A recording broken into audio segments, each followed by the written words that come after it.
Looks like Black Adam might be in some trouble. Dwayne Johnson's Black Adam headed for box office disaster. Early tracking suggests Dwayne Johnson's movie won't come close to the numbers enjoyed by this year's Marvel blockbusters. So they're saying that the movie is going to have a gross total domestically of around $175 million. It's going to open up somewhere between 55 to 70 million, but the range for the movie is not good. 175 million for this movie total.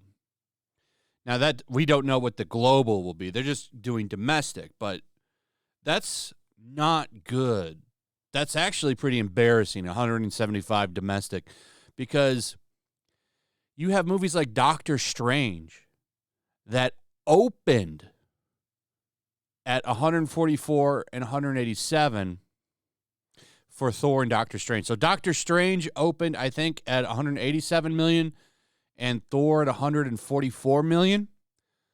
That's big numbers. That's the numbers that you would want Black Adam to open to. I don't have anything against this movie, for the record. I actually think it looks okay, but I don't know if I'm going to go see it in the theaters. I'm not saying I'm never going to watch it. I'll for sure watch it when it comes to Blu-ray. I'll probably just pick up the 4K Blu-ray if enough people say that it's okay. I actually think the character's an interesting character, and I don't mind The Rock. He's been a little weird politically over the past couple of years, but I still think he's good in an action role. So I would still check this out, but it doesn't entice me to go to the theaters. I don't know. I might go see it, but this is just another bad look for DC as a brand if this movie doesn't do well. Now, this is just a projection. This could be totally wrong.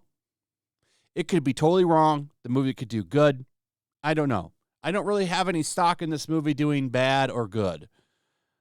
I would just hope it's a good movie, and then I'll watch it after that. Now, there were rumors of a Superman cameo in an upcoming trailer before the release to try to hype people up. There were spoilers that there's a Superman like CGI suit in it, and they just didn't put the actor in it because they didn't have Henry Cavill back.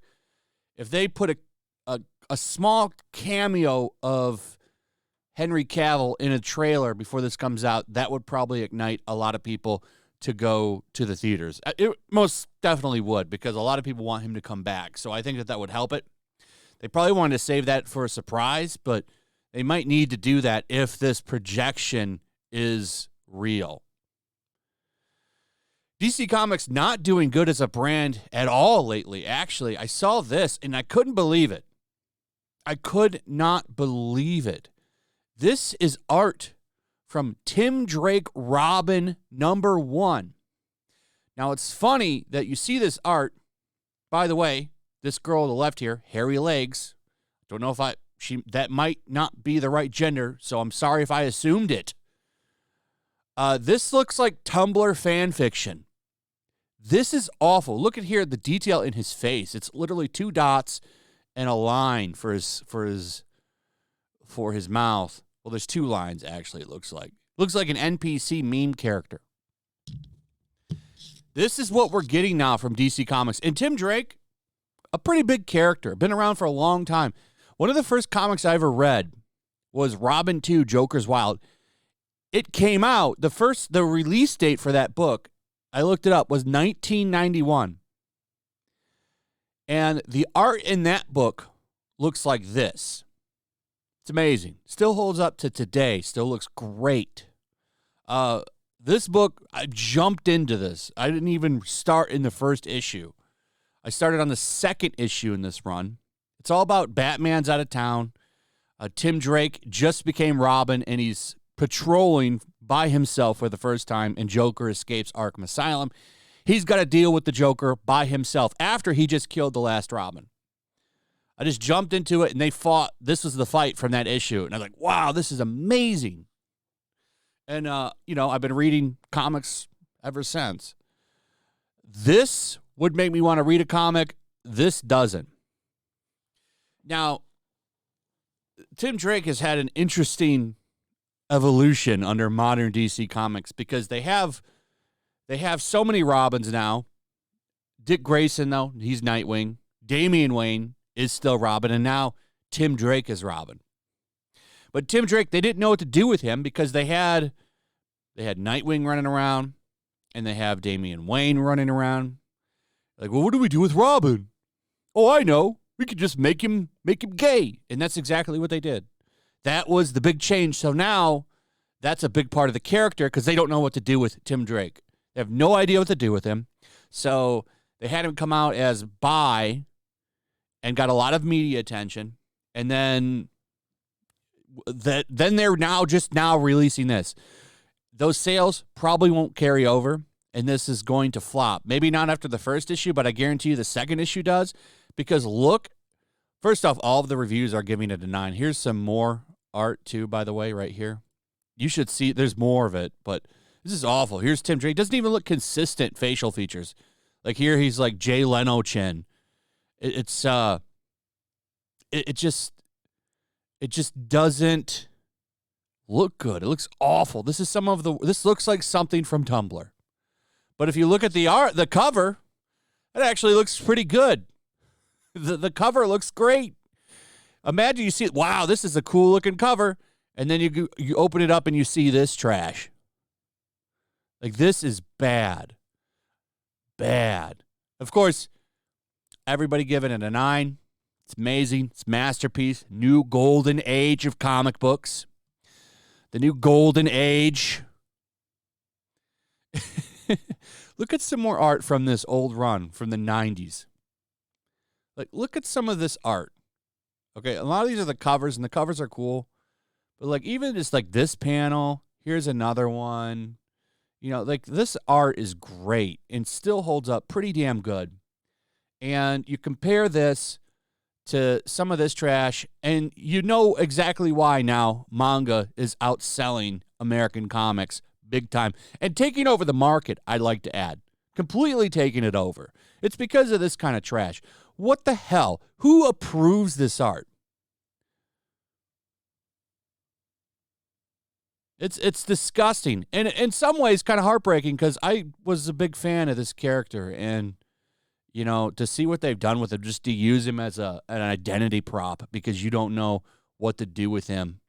It's sad because he has always been depicted as into women. Everybody wanted him and Spoiler to be together. That's who he should be with. But they refuse to do that. They don't know what to do with the character, so they change his identity to try to prop up sales. And it's a joke. And it's why DC Comics is probably going to collapse. CBR.com even talking about this now. DC Comics potentially licensing its characters is revolutionary for comics. They say right here, David Zaslav is likely going to license out the comics. What does that mean? Well, DC Comics, or DC, they don't even call themselves DC Comics anymore. DC will let, for example, maybe Todd McFarlane, who they even mention here, might take over DC Comics through a third party, like a third party thing. And because they're going to let Spawn go over to, or they're going to let Batman be in Spawn or something. I'm not sure what's quite going on, but the fact that they're doing that, it seems like it's a test in the waters to maybe just let somebody else take over the whole thing. DC Comics would get money annually, and somebody else would make the comics. That could potentially revive the brands if they keep all of these clowns like this out. These kind of artists should be nowhere near a mainline DC comic book. They should be on Tumblr where they belong. But a lot of people have been predicting this. I've been saying this is likely going to happen. Ethan Van Sciver has been saying that this is likely going to happen. And now CBR.com is saying that this is likely going to happen. because it is probably going to happen, because the comics don't make any money. They'll make more money letting somebody else pay them to do it. It makes sense. And whether or not it'll thrive as its own business, I don't know. I have doubts, but if anybody could turn it around, maybe it'd be Todd. Anyway, that's pretty much it. Let me know what you guys think. Also, if you would, please like, subscribe, share the video. Make sure you're still subscribed. Hit that notification bell. I'll see you guys on the next one. Peace. Make sure to check out my locals. There's a link in the description. It's a fun community that I'm trying to build over here. If you don't want to support me on YouTube, you can come over here. None of that money goes to YouTube. You also can just come over here for free. But if you are a supporter over here, I do plan on doing an extra live stream once a month and throwing links to the supporters so you can actually come on and have a supporter live stream with me. Also, it's a good place to catch all of my content. You don't have to worry about notifications like YouTube. They'll definitely work over here. So come check out my locals.